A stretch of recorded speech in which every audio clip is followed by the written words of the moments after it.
Hi అండి.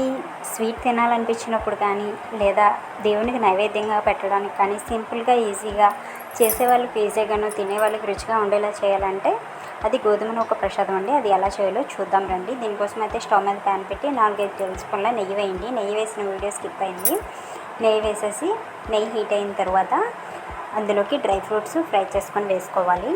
ఇలా నేనైతే బాదం పప్పు జీడిపప్పు వేస్తున్నాను. జీడిపప్పు ఎక్కువ వేసుకుంటే బాగుంటుంది. నెయ్యిలో బాగా ఇవి ఫ్రై చేసుకోవాలి. కొంచెం రంగు మారేంత వరకు ఫ్రై చేసుకోండి. ఫ్రై చేసుకొని వీటిని నెయ్యిని అలాగే ఉంచేసి వీటిని మాత్రమే తీసుకోండి వేరొక ప్లేట్లోకి. ఇప్పుడు ఈ నెయ్యిలో నేనైతే 1 కప్పు గోధుమ రవ్వతో, పెద్ద గోధుమ రవ్వ అంటారు కదా, సో అది తీసుకోవాలి. అదైతే 1 కప్తో చేస్తున్నాను నేను. ఇదే కప్తో మనం మిగతావి కూడా మెజర్మెంట్స్ తీసుకోవాలి. ఇది నేతిలో వేసేసి బాగా ఫ్రై చేసుకోవాలి. ఇలా బాగా కొంచెం రంగు మారేంత వరకు ఫ్రై చేసుకోవాలి. మనం ఇది ఎంత బాగా ఫ్రై చేసుకుంటే మనకి ఈ రెసిపీ టేస్ట్ అనేది అంత బాగా కుదురుతుందండి. సో ఇది ఇలా బాగా నెయ్యిలో బాగా ఫ్రై చేసుకోవాలి. ఇలా బాగా ఫ్రై అయిన తర్వాత దగ్గరే ఉండి కలుపుతూ ఫ్రై చేసుకోండి, లేదంటే మాడిపోయే ఛాన్స్ ఉంటుంది. ఇలా బాగా ఫ్రై అయిన తర్వాత ఇందులోకి 1 కప్పు గోధుమ రవ్వ తీసుకున్నాను కదా, 1 కప్పు గోధుమ రవ్వకి 3 కప్పుల నీళ్ళు అయితే సరిగ్గా సరిపోతాయి. ఇప్పుడు 3 కప్పుల నీళ్ళు అయితే ఇందులోకి వేసేసుకోండి. అదే కప్తో మనం నూక ఏ కప్తో అయితే వేసామో అదే కప్తో మనం నీళ్ళని అయితే ఇందులోకి వేసుకోవాలి. వేసేసి ఉడికించుకోవాలి మెత్తగా. ఈ 3 కప్పుల నీళ్ళతోనే సరిగ్గా ఉడికేస్తుంది. ఇది మనకు కావాల్సిన కన్సిస్టెన్సీ అనేది వచ్చేస్తుంది. వేసేసి మూత పెట్టి కాసేపు అలా వదిలేస్తే ఉడికిపోతుంది.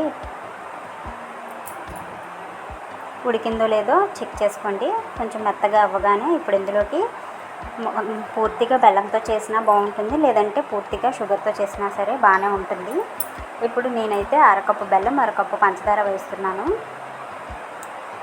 కప్పున్నర అయితే సరిగ్గా సరిపోతుంది, కానీ స్వీట్ ఎక్కువ తినరు, అందుకని నేనైతే తక్కువ వేస్తున్నాను. 1.5 కప్ అయితే సరిపోతుంది. నేను 1 కప్పు వేసాను. వేసేసి ఇది బాగా కరిగించుకోవాలి. 1/2 కప్ బెల్లం, 1/2 కప్ పంచదార వేసాను. ఇది బాగా కరిగించేసుకొని ఇప్పుడు ఇందులోకి యాలకుల పొడి కూడా వేసుకోవాలి ఫ్లేవర్ కోసం. నేనైతే యాలకులు దంచి వేస్తున్నాను. వేసేసి ఈ ఫ్లేవర్ అనేది ఈ రెసిపీలో కలిసేలాగా ఒకసారి మొత్తం అంతా కలిసేలాగా కలపండి. కలిపిన తర్వాత నెయ్యిని వేడి చేసుకొని ఒక 4-5 టేబుల్ స్పూన్ల నెయ్యిని వేడి చేసుకొని పైన వేసేసుకోండి. ఇలాగా పైన వేసేసి మనం ఫ్రై చేసి పెట్టిన ఇలా నెయ్యి ఎక్కువ వేయడం వల్ల ప్రసాదం టేస్ట్ అనేది ఇంకా చాలా బాగుంటుందన్నమాట. సో ఇలా నెయ్యి వేసేసిన తర్వాత ముందుగా ఫ్రై చేసి పెట్టిన డ్రై ఫ్రూట్స్ కూడా వేసేసుకొని మొత్తం అంతా కలిపేసుకుంటే మనకైతే ఈ రెసిపీ అనేది రెడీ అయిపోతుంది. ఇప్పుడు ఫ్రై చేసిన డ్రై ఫ్రూట్స్ కూడా వేసేసాను. వేసేసి దించేస్తే సరిపోతుంది. ఇంతే అండి. దీన్ని మనం చల్లారిన తర్వాత సర్వ్ చేసుకుంటే చాలా బాగుంటుంది. ఇది నిల్వ కూడా ఉంటుంది. సో మనం నెయ్యితో చేయడం వల్ల ఇది నిల్వ కూడా ఉంటుంది, పాడవ్వదు. ఫ్రిడ్జ్లో పెట్టుకుంటే ఒక 1 వీక్ వరకు బాగానే ఉంటుంది. చాలా బాగుంటుందండి. రెసిపీ నచ్చితే లైక్ చేయండి, అలాగే ఛానల్ని సబ్స్క్రైబ్ చేసుకోండి ఫ్రెండ్స్. ఛానల్ని సబ్స్క్రైబ్ చేసుకొని సపోర్ట్ చేయండి. Bye bye.